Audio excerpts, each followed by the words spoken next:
இந்த அரசியல் பயணத்தில்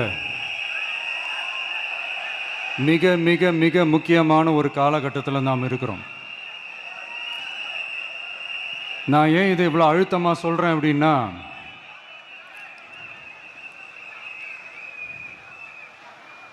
ஏதோ அழுத்தம் இருக்குமோன்னு நினைக்கிறீங்களோ? அழுத்தமா நமக்கா?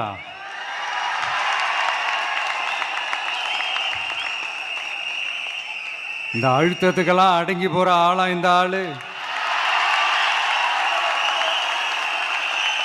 இந்த மூஞ்சா பார்த்தா அப்படியா தெரியுது உங்களுக்கு?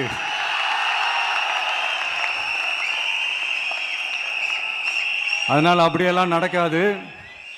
அதுவும் முக்கியமா நம்ம கிட்ட அதெல்லாம் நடக்கவே நடக்காது. ஆனா அழுத்தம் இருக்குதான்னு கேட்டீங்கன்னா இருக்குது. அது நான் இல்லைன்னு சொல்ல வரல. நமக்கு இல்லை, மக்களுக்கு. தமிழ்நாட்டை இதுக்கு முன்னாடி ஆண்டவங்களும் சரி பாஜகவுக்கு அடிமையாக தான் இருந்திருக்கிறாங்க. ஸோ அவங்கள நம்பியும் ஒரு பிரயோஜனமும் இல்லை.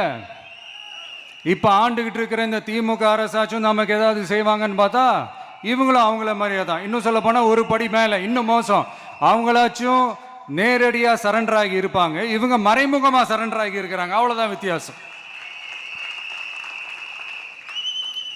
அதனால நீங்க பார்த்தீங்கன்னா அவங்களோட அந்த வேஷம் கலைஞ்சிடக்கூடாதுன்றதுக்காக இந்த கலர் கலராக கவர்ச்சிகரமான இந்த அறிவிப்புகள்லாம் வெளியிடுறாங்க. நோட்டீஸ் பண்ணியிருப்பீங்கன்னு நினைக்கிறேன்.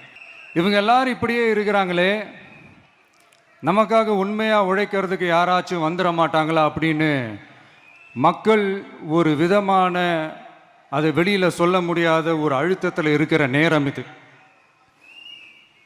மாற்றி மாற்றி ஓட்டு போட்டு ஏமாந்து அவங்க இப்போ நம்மளை நம்புகிறாங்க. நம்மளுடைய இந்த தமிழக வெற்றி கழகத்தை இந்த விஜய் கூட நிப்பான்னு நம்புகிறாங்க.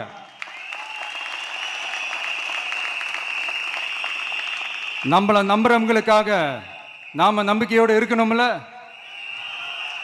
அப்படின்னா இது முக்கியமான மிக மிக மிக முக்கியமான ஒரு காலகட்டம் தானே.